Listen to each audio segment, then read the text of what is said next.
Halo, Assalamualaikum warahmatullahi wabarakatuh.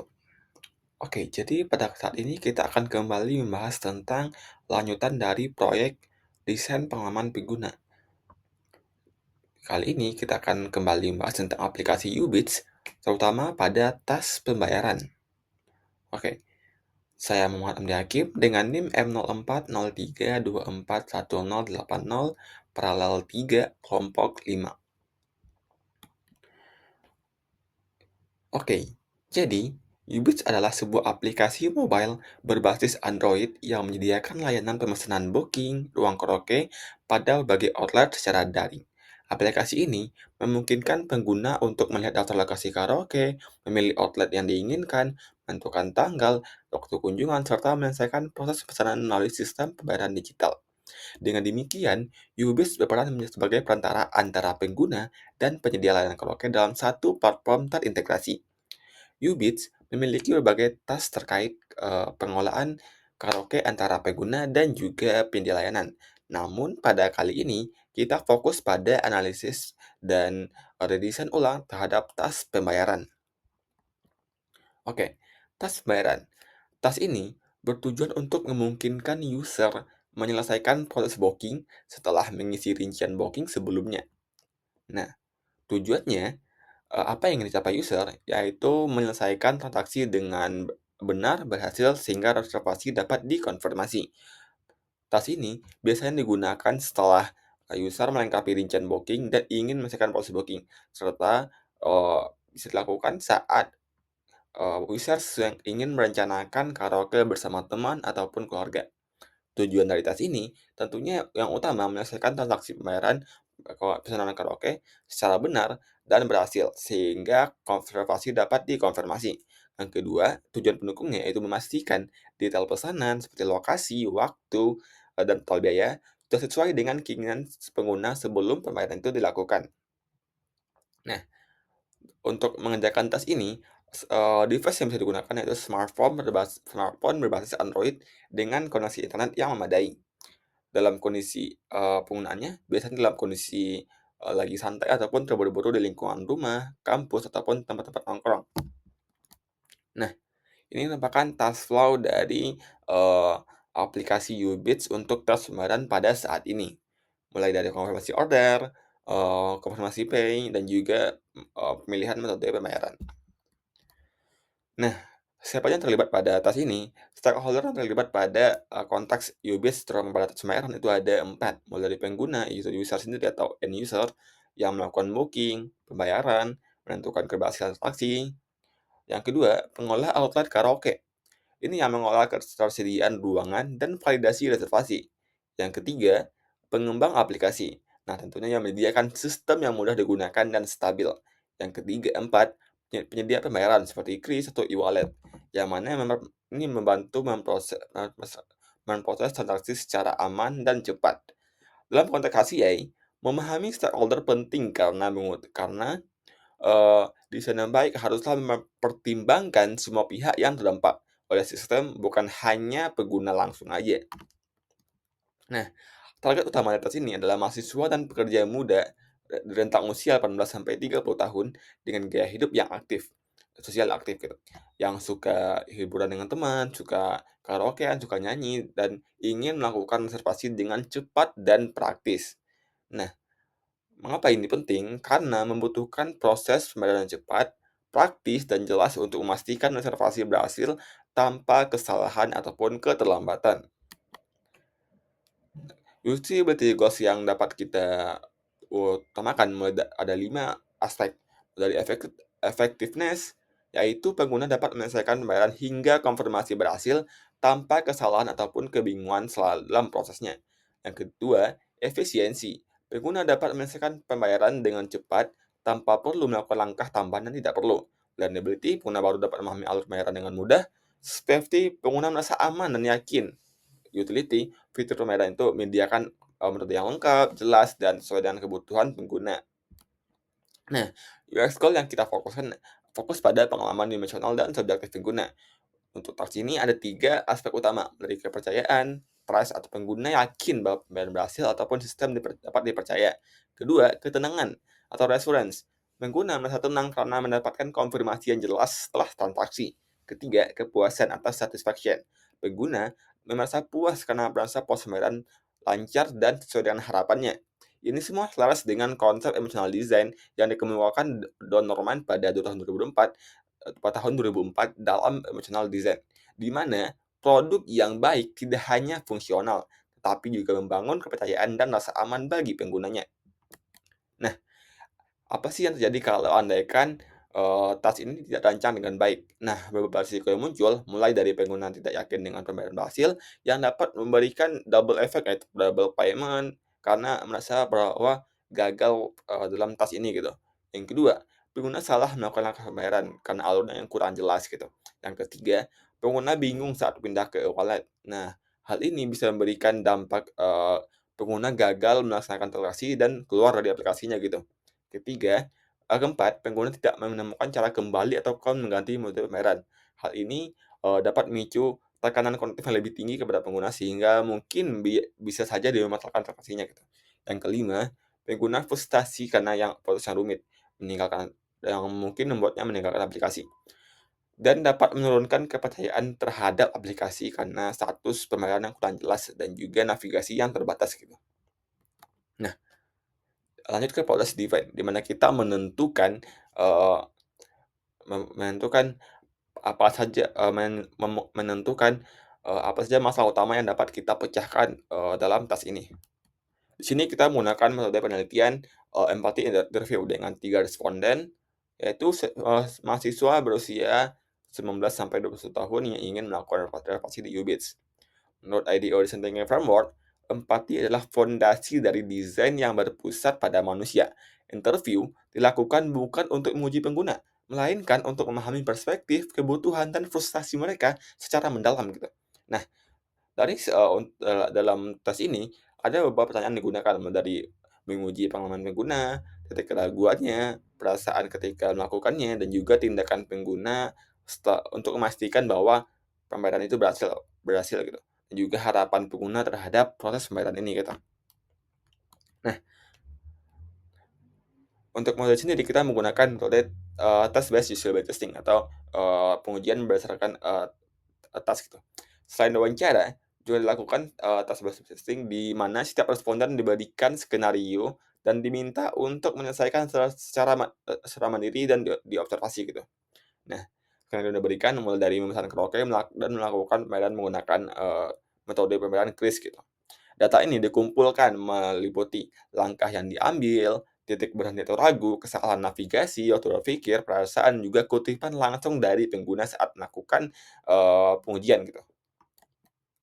Nah, ini ada hasil dari wawancara dan usability testing dari salah satu user.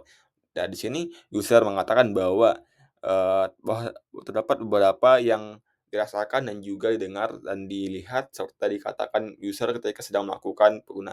Dan emosional juga, user itu kebanyakan mulai merasa, negatif emosionalnya ketika berada di tahap, daring atau saat melakukan tasnya gitu. Dan jadi lega ketika setelah menyelesaikannya, dapat dilihat pada grafik yang bergerak dari tengah ke bawah lalu ke atas lagi gitu. Ini juga user ketiga, dan kesimpulan yang dapat kita ambil setelah menganalisis hasil dari wawancara dan juga usability testing, yaitu user itu ragu dengan status pembayaran, eee, alurnya rumit, navigasi terbatas, serta krisisnya kurang praktis gitu. Nah, insight-nya user butuh kepastian yang jelas, user mengharapkan alur pembayaran sederhana, user butuh navigasi yang fleksibel dan mudah dipahami. Nah, jadi dari kesimpulan itu kita mendapatkan 3 masalah utama yang dapat kita selesaikan pada, eee, untuk menyelesaikan permasalahan dari aplikasi Uber ini, yaitu ketidakjelasan status pembayaran. Nah, ini membuat user tidak yakin bahwa pembayaran berhasil. Alur yang tidak efisien membuat terlalu banyak halaman untuk setiap aksi sehingga meningkatkan beban kognitif pada, user gitu.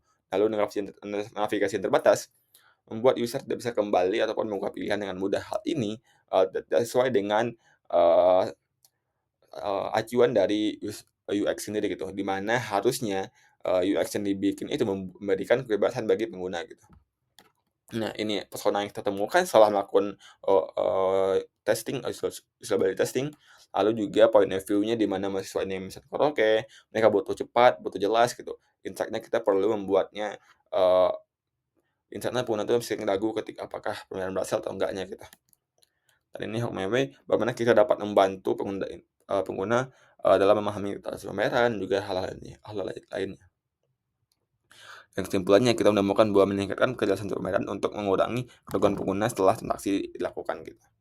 Nah, setelah tahap-tahap define tadi kita menemukan masalah apa yang bisa kita pecahkan, saatnya lanjut ke bagian ideation di mana kita mencari solusi yang dapat kita terapkan untuk perbaikan dari aplikasi Ubit sendiri pada tas pembayaran.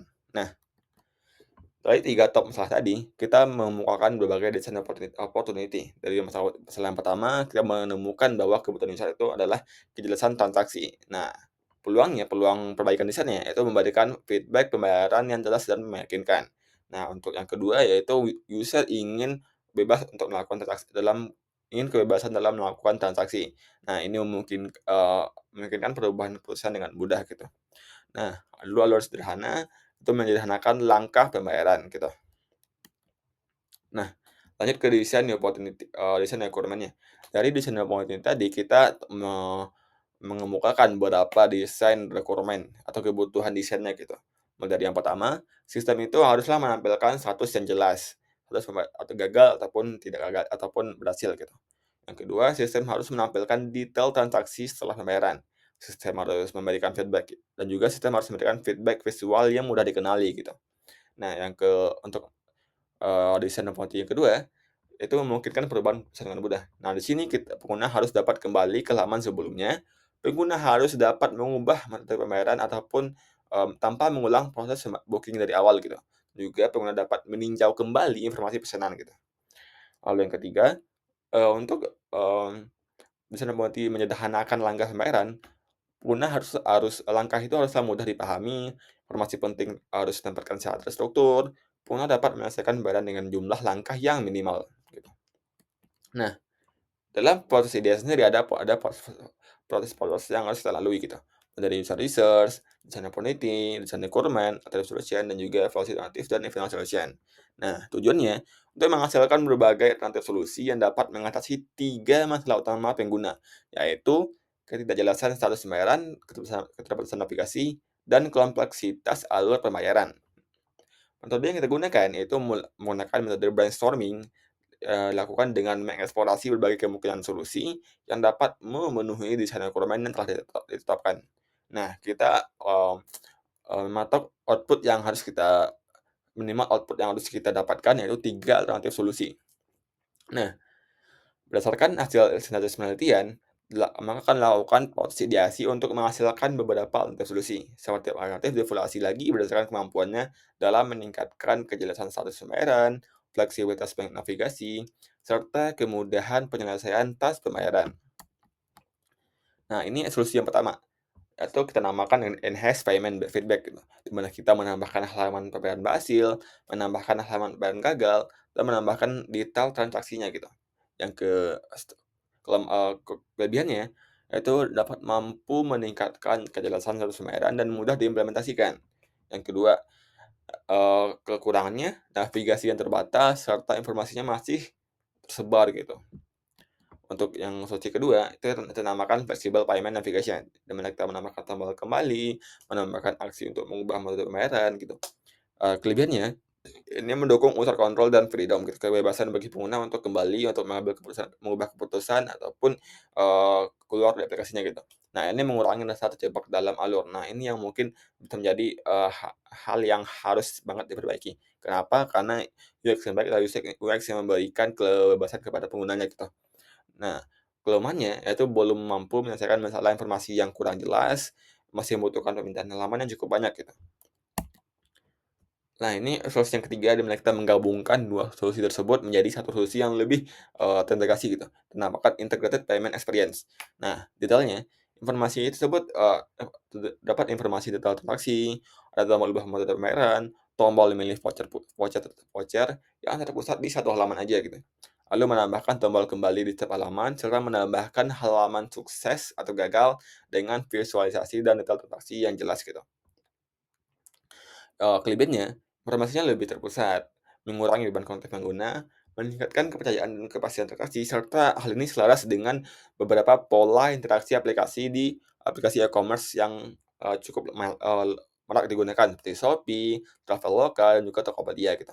Nah, kekurangannya apa? Kekurangannya tentunya membutuhkan informasi yang lebih kompleks gitu, karena kita harus menggabungkan beberapa elemen dalam satu halaman aja gitu.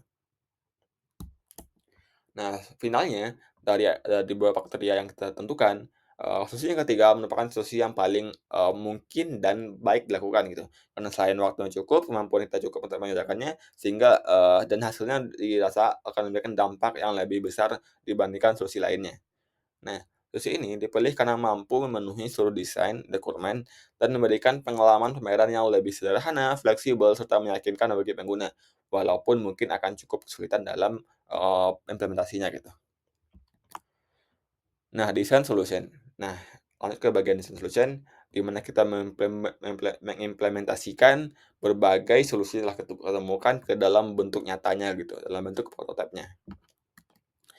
Sebelumnya,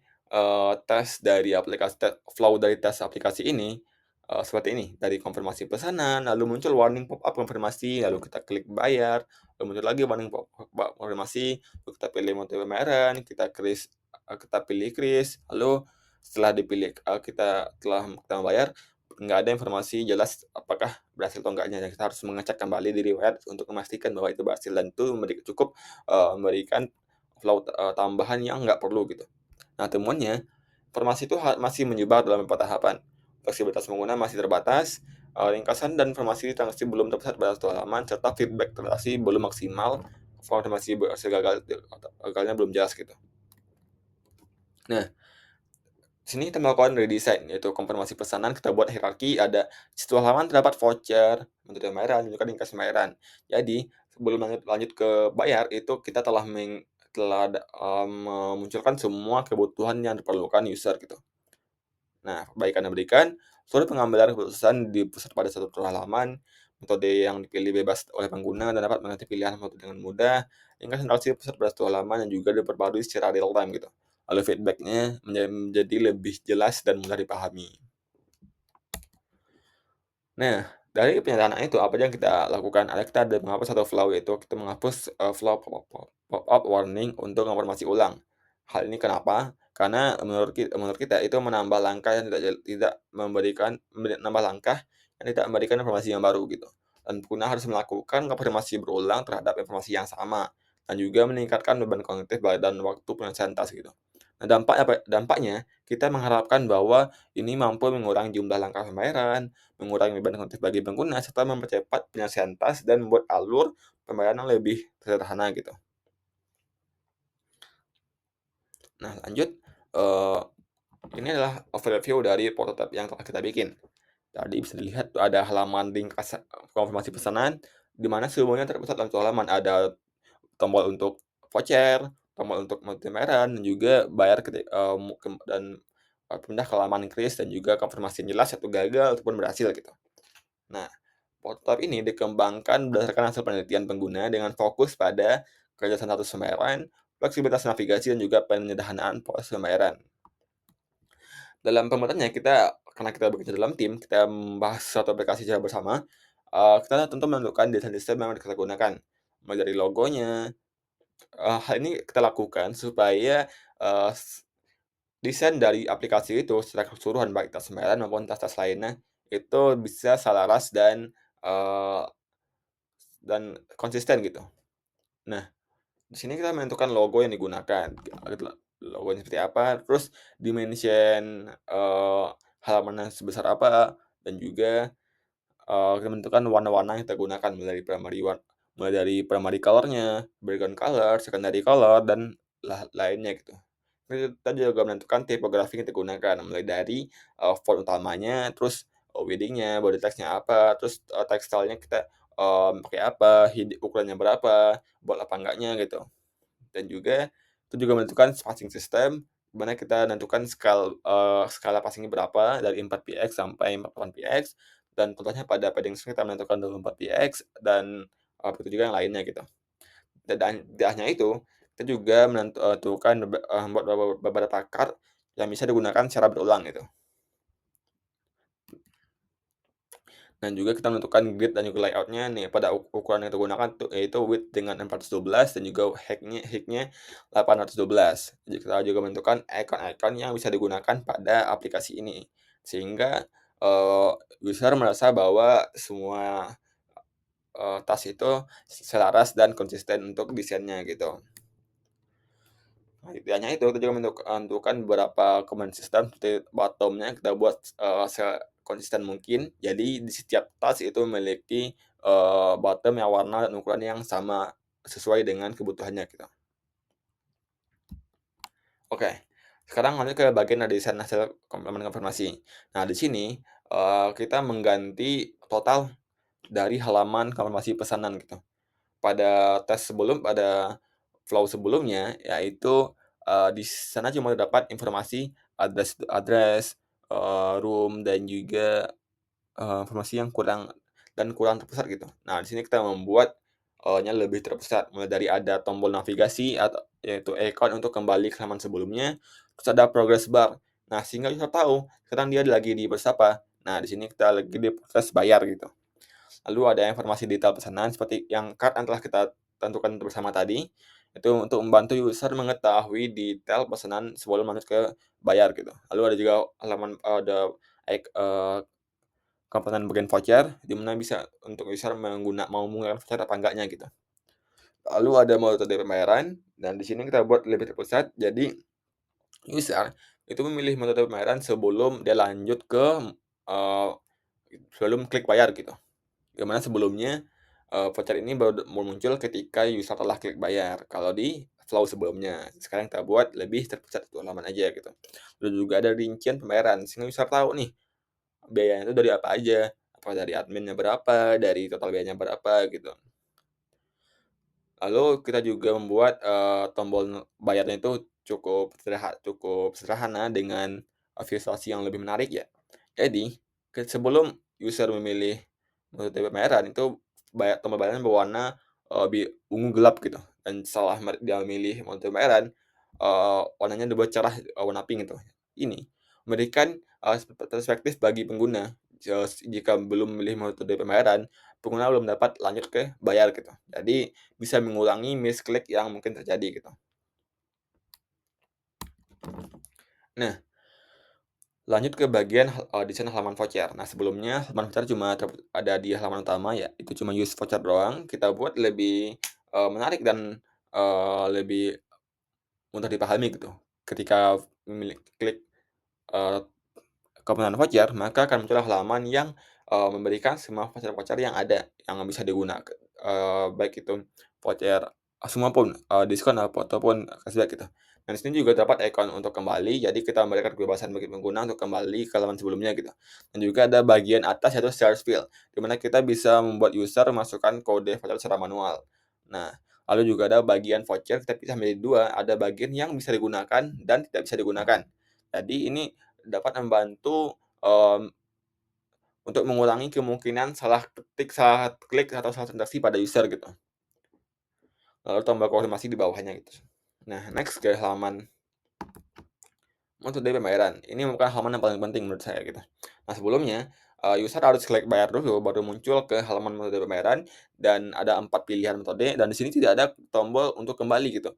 Jadi user, tidak bisa kembali ke halaman sebelumnya eee, dan harus memulai ulang kembali jika ingin mengganti pilihannya gitu, dan ini cukup memberikan, flow yang cukup panjang bagi user jika ingin mengubah keputusan gitu.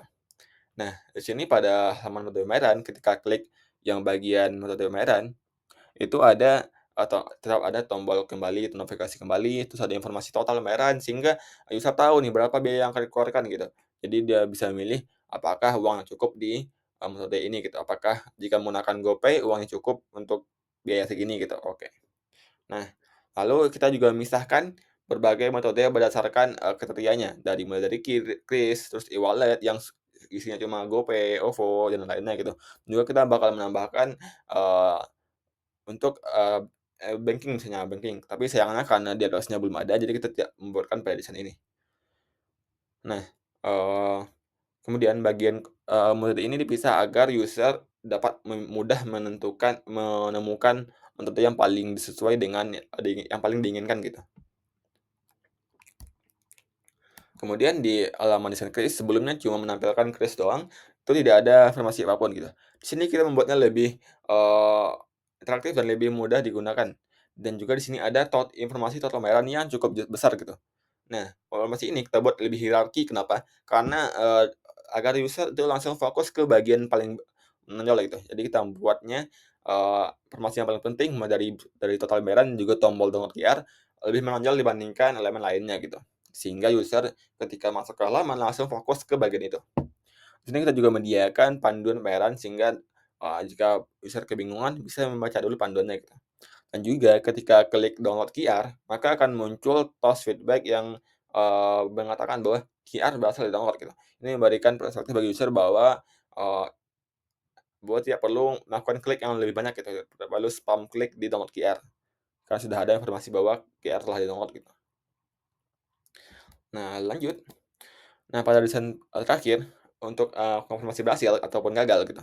Nah, sebelumnya tidak ada konfirmasi yang jelas. Di sini kita membuatnya menjadi 2, mulai dari yang gagal dan berhasil. Nah, pada yang berhasil itu dominasi warna hijau pada, visualisasinya. Hal ini memberikan perspektif yang lebih, dipahami oleh user gitu. Di sini juga terdapat progress bar yang sehingga user tahu sedang di proses apa, dan juga ada informasi, transaksi yang telah dilakukan gitu. Mulai dari ruangannya, waktunya, biayanya, nomor transaksinya, dan segala macamnya. Nah, untuk yang, konfirmasi yang status gagal, itu ada tombol coba lagi. Nah, tombol ini mengarahkan user nanti ke halaman konfirmasi pesanan seperti halaman kembali ke halaman ini. Nah, tujuannya apa? Tujuannya agar user tidak perlu melakukan, booking ulang gitu, tidak perlu mengisi data ulang dari awal sehingga lebih cepat dan, memudahkan user gitu. Nah, dari penerapan desain tadi, kita telah menerapkan berbagai, 5 prinsipal gitu, mulai dari visual hierarchy, terus konsistensinya, feedback-nya, user control-nya, dan juga error prevention-nya. Di visual hierarchy kita menonjolkan beberapa informasi penting, sehingga pengguna fokus pada langkah itu gitu. Pada konsistensi, kita menerapkan komponen tombol dan kartu navigasi yang dengan pola yang sama gitu di seluruh halaman, sehingga pengguna dapat belajar lebih cepat. Dan juga kita memberikan feedback yang jelas seperti toast download berhasil, halaman pembayaran berhasil, halaman pembayaran gagal. Ini memberikan respon terhadap tindakan dari pengguna. Dan kita juga memberikan tombol kembali untuk user control, kita memberikan tombol kembali, voucher yang opsional, dan berbagai pilihan metode pembayaran. Hal ini memberikan kebebasan kepada pengguna untuk mengubah keputusan sebelum transaksi selesai. Nah, pada error prevention kita melakukan pencegahan error, di mana kita memisahkan voucher yang bisa digunakan dan tidak bisa digunakan, kita membuat detail pembayaran yang selalu terlihat sehingga mengurangi kemungkinan kesalahan transaksi ataupun kesalahan klik gitu. Nah, kesimpulannya dari berbagai pain point yang telah kita, analisis, kita telah melakukan juga desain solution, di mana desain-desain itu telah me menambahkan halaman seperti menambahkan halaman pembayaran, menyediakan navigasi yang fleksibel, dan juga mengintegrasikan voucher. Nah, berdasarkan 3 permasalahan utama yang telah ditemukan pada tahap penelitian, solusi desain difokuskan pada peningkatan kejelasan status transaksi, peningkatan fleksibilitas pengguna, dan mengambil keputusan, serta penyederhanaan alur pembayaran melalui integrasi informasi yang lebih terpusat. Dengan pendekatan ini, proses pembayaran diharapkan menjadi lebih mudah, efisien, dan meyakinkan bagi pengguna. Nah, lanjut ke bagian evaluation. Di sini kita mengevaluasi apakah, eee, desain yang kita buat telah memenuhi kebutuhan dari user itu gitu. Nah, dalam perencanaannya, tu eee, te tu testing ini Tujuan untuk ditujukan untuk mengevaluasi apakah prototipe yang dirancang mampu membantu pengguna menyelesaikan proses pembayaran dengan lebih mudah, jelas, dan efisien dibandingkan alur sebelumnya. Nah, kita menggunakan metode mesh testing, yaitu sebuah software, pengujian, desain UI UX gitu. Nah, ini berkategorikan remote platform based testing, jadi kita memantau secara remote dengan tipe data yang berdasarkan itu mixed gabungan dari beberapa data, lalu sifatnya itu formatif dan prediktif. Nah, metrik yang kita gunakan untuk pengujian ini adalah ada 5 gitu, menjadi success rate-nya, average duration-nya, message click rate-nya, penalisis, dan juga satisfaction. Nah, kita juga memberikan beberapa pertanyaan seperti seberapa mudah dalam menghasilkan proses pembayaran, seberapa yakin bahwa pembayaran itu berhasil, dan juga apakah user itu dapat kembali ataupun mengubah pilihan pembayaran atau detail lainnya dengan mudah, dan beberapa pertanyaan pendukung lainnya. Nah, sini kita menentukan persona yang kita gunakan berdasarkan tahapan-tahapan sebelumnya, itu pada tahapan user research-nya gitu. Nah, di sini yang digunakan adalah mahasiswa dan pekerja muda yang ingin melakukan booking karaoke bersama teman-temannya yang terbiasa menggunakan pembayaran digital seperti kris ataupun e-wallet, dan persona ini mengikuti hasil responden pada LKP sebelumnya, yaitu pengguna yang familiar dengan smartphone namun masih baru atau jarang menggunakan aplikasi Ubits. Nah, kriterianya itu berusia sekitar 18 sampai 30 tahun. Nah, dan terbiasa menggunakan smartphone, pernah menggunakan kris, dan juga pernah menggunakan aplikasi booking. Senarionya, user diberikan skenario seperti, Anda berencana melakukan karaoke bersama teman-teman pada akhir pekan. Setelah milih outlet, ruangan jadwal sesuai, Anda perlu menyelesaikan proses pembayaran agar privasi dapat konfirmasi. Dan silahkan lakukan proses pembayaran dengan metode kris seperti yang bisa Anda lakukan hingga booking berhasil gitu. Jadi cuma skenario aja gitu.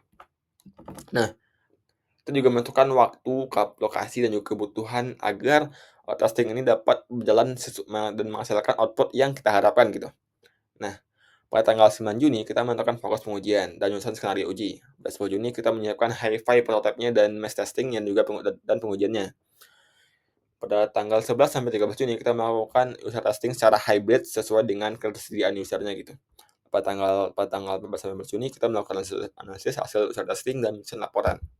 Lalu kita melakukan pengujiannya di lokasi user masing-masing dan dipantau secara remote gitu.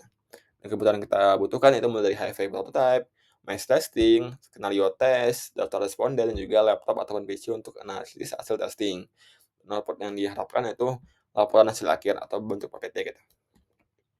Nah, sini ada 5 user yang kita pilih gitu. Baik dari ada mahasiswa ilmu komputer, mahasiswa AI, mahasiswa ekonomi syariah, mahasiswa kedokteran, dan juga ada anak magang dari sebuah perusahaan gitu. User ini dipilih dari berbagai latar belakang dan tetap memenuhi kriteria yang tentukan agar hasil pengujian dapat mewakili populasi yang pada umumnya sering menggunakan UBS gitu. Nah, ini rekomendasi pengujian di mana kita melakukan secara remote pada aplikasi Mesh dan terpantau secara online gitu. Nah, setelah melakukan pengujian, ada hasil yang kita temukan mulai dari partisipannya 5 orang dan nilai kesuksesan dari touch ini 100% dan juga drop off rate-nya 0%, average duration-nya 8,5 detik, namun masih ada kesalahan klik dengan persentase 22%. Nah, ini sukses yang 100% menunjukkan bahwa seluruh partisipan berhasil mencapai tujuan akhir berupa pembayaran berhasil. Nah, drop off rate-nya tidak ditemukan pengguna yang menghentikan proses pembayaran di tengah jalan. Nah, dan pengguna dapat menyelesaikan pembayaran dalam waktu yang relatif singkat tanpa bantuan, namun masih terdapat beberapa interaksi yang menunjukkan keraguan ataupun salah klik pada beberapa elemen termuka. Nah, walaupun tingkat kesuksesan telah mencapai 100% dan tidak ada user yang menghentikan proses tengah jalan, masih terdapat beberapa kesalahan klik yang mencapai angka 2% yang dapat dijadikan sebagai evaluasi tambahan untuk kedepannya gitu. Nah, ini expected space matrix. Nah, ini penjelasannya, angkanya pada angka 20%, mungkin cukup rendah, tapi alasannya cukup masuk akal. Nah, penurunan itu terjadi pada beberapa titik alur pembayaran, mulai pada titik screen 4, screen 5, dan screen 11 gitu. Nah, prototipe ini dirancang dengan beberapa jalur yang valid, dari yang menggunakan voucher dan tidak menggunakan voucher. Namun, pada Mesh kita hanya mendefinisikan 2 jalur sebagai expected page. Jadi, pengguna yang memilih jalur valid lainnya tetap dihitung sebagai drop off. Dan pengguna kita juga mensimulasikan bayaran kris yang gagal dan juga dan tombol coba lagi untuk menguji recovery flow, dan ini tidak terdefinisi sebagai expected page pada Mesh gitu. Jadi, Sebetulnya penaikan angka drop off ini bukan karena, eee, alurnya yang rumit atau bagaimana gitu, tapi karena banyak alur alternatif yang kita berikan. Namun kita cuma mendefinisikan 2 alur aja gitu.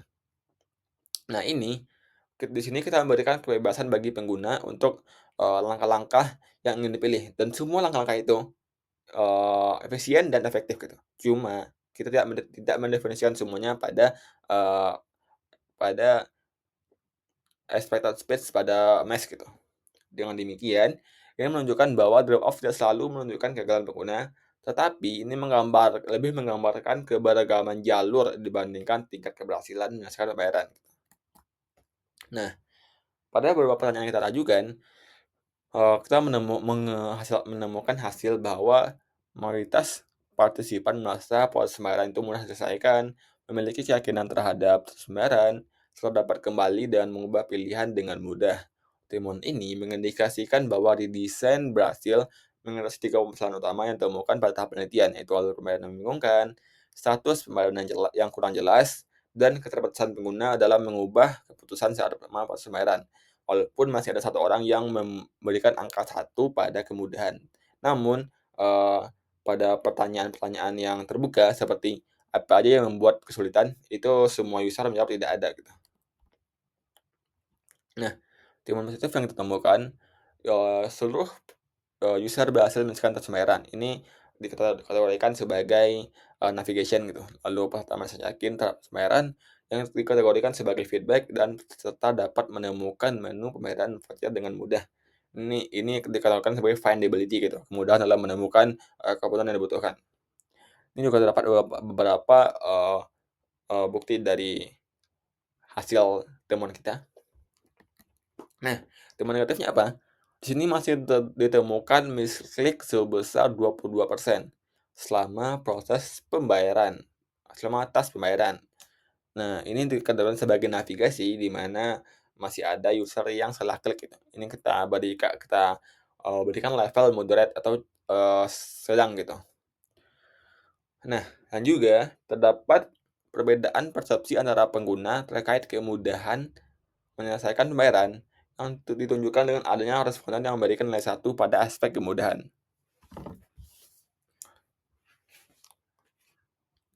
Lanjut, di sini kita menghubungkan dengan usability goals pada tahap, pada tahap define awal gitu. Nah, dari semua goals yang kita goals, usability goals, itu semua kurang lebih telah tercapai. Nah, hasil evaluasinya, pada effectiveness, seluruh partisipan berhasil menyelesaikan pembayaran. Pada efisiensi, rata-rata waktu penghasilan tas sebesar 08,5 detik dan tidak dapat drop selama pengujian. Dan reliability-nya, mayoritas partisipan memberikan pilihan tinggi terhadap kemudahan penggunaan, walaupun satu masih ada yang masih merasa kesulitan mungkin. Yang kedua, safety, pengguna masih yakin terhadap proses pembayaran setelah masih dilakukan. Lalu utility-nya voucher, metode, dan juga ringkasan transaksi dapat digunakan sesuai kebutuhan pengguna. Lanjut ke UX goal-nya, di mana ada trust, reassurance, dan satisfaction, semuanya telah tercapai. Dan mayoritas partisipan memberikan skor tinggi terhadap keyakinan bahwa pembayaran itu berhasil. Dan juga ada halaman konfirmasi gagal dan berhasil memberikan kepastian pengguna mengenai status transaksi. Lalu sebagian besar partisipan memberikan penilaian positif terhadap kemudahan penggunaan dan juga pengalaman pembayaran secara keseluruhan. Seluruh UX goal yang ditetapkan pada tahap analisis berhasil dicapai. Namun, masih ditemukan misklik sebesar 22% yang menunjukkan adanya peluang perbaikan pada beberapa elemen interaksi untuk meningkatkan pengalaman pengguna secara lebih konsisten gitu. Nah, penutup.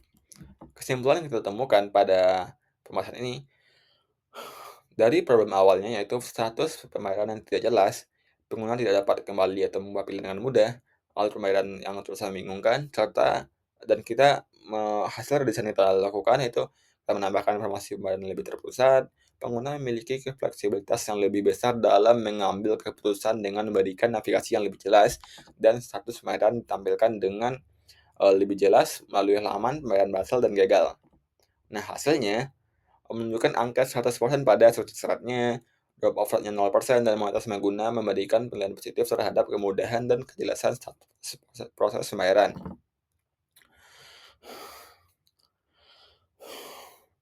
Berdasarkan hasil pengujian, solusi desain berhasil mengatasi masalah utama yang ditemukan pada tahap penelitian. Pengguna dapat menyelesaikan proses pembayaran dengan lebih mudah, lebih yakin terhadap proses transaksi, serta memiliki kontrol yang lebih baik selama proses pembayaran berlangsung. Nah, selama proyek ini, saya mendapatkan beberapa insight. Mulai dari tahap insight test, yaitu saya belajar bahwa masalah yang terlihat dari sudut pandang desainer belum tentu sama dengan masalah yang dirasakan pengguna. Jadi, kita harus lebih memahami apa kebutuhan pengguna gitu, dengan melakukan usability testing dan juga beberapa wawancara singkat gitu. Lalu pada tahap define, di mana kita merumuskan masalah yang kita temukan hasil pengujian, hasil usability testing, saya belajar bahwa tidak semua temuan penelitian memiliki tingkat kepentingan yang sama. Maka dibutuhkanlah analisis untuk menentukan masalah yang dapat diselesaikan dengan waktu, kemampuan, dan resource yang tersedia. Lalu pada tahap ide, di mana kita mengemukakan ide untuk solusi dari masalah yang telah kita rumuskan, saya belajar bahwa satu masalah ini bisa memiliki berbagai solusi. Untuk menentukan solusi terbaik, diperlukanlah analisis dengan kriteria yang dibutuhkan seperti yang kita temukan pada proses design gitu. Dan solusi terbaik adalah solusi yang menghasilkan dampak positif paling besar dengan effort sekecil mungkin. Nah, pada tahap prototype, di mana kita melakukan desain ulang dari desain, saya belajar bahwa gimana caranya menerjemahkan sebuah ide dan gagasan menjadi solusi nyata yang dapat membantu menyelesaikan permasalahan yang terjadi. Contohnya pada Ubits, di mana kita membuat desain ulang pada tas pembayaran dengan berdasarkan ide-ide yang telah kita susun di tahap sebelumnya gitu. Dan pada tahap tes, di sini kita melakukan pengujian, evaluasi terhadap hasil prototipe. Nah, di sini saya belajar bahwa keberhasilan solusi harus diuji langsung oleh orang yang menggunakannya, karena kita sebagai desainer itu tentu memberikan nilai yang terbaik kepada cara kita. Jadi kita harus menemukan insight lain dari orang yang akan menggunakan desain ini gitu.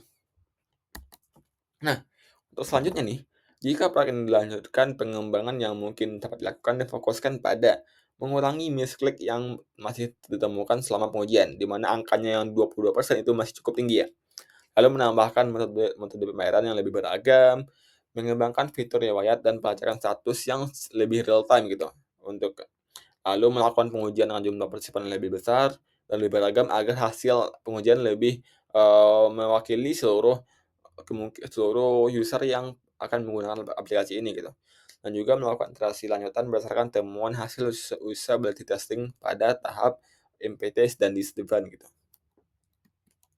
Nah, dalam pengujian ini ada direktori tautan yang kita gunakan mulai dari Figma desainnya, yaitu ada linknya, ini akan mengarah ke halaman Figma yang berisi sistem desain, workflow, desain prototype final, dan lain-lainnya. Pada tahap FigJam ini pada file FigJam ini ada informasi yang mengarah ke berisi seluruh LKP dan seluruh proses analisis masalah, termasuk empathy map, persona, sistem one, how MyQuery, dan lain-lainnya gitu. Lalu pada link report MES, di sini link ini mengarah ke laporan hasil uji testing pada MES. Docs LKP dan wawancara, di sini mengarah ke docs yang berisi LKP dan wawancara usability testing serta rencana user testing gitu. Nah, sampailah pada tahap akhir ini. Jadi pembahasan kita pada project DPP ini, di mana kita melakukan desain ulang pada aplikasi Ubits dan terutama pada tas pembayaran. Dan harapannya hasil dari proyek ini dapat digunakan di kehidupan nyata dan dapat menjadi acuan juga untuk pengembangan berikutnya. Mungkin di sini saya sebagai bagian dari proyek ini mengucapkan terima kasih atas segala bantuan, dukungan, dan perhatiannya. Terima kasih. Saya tutup dengan Assalamualaikum warahmatullahi wabarakatuh.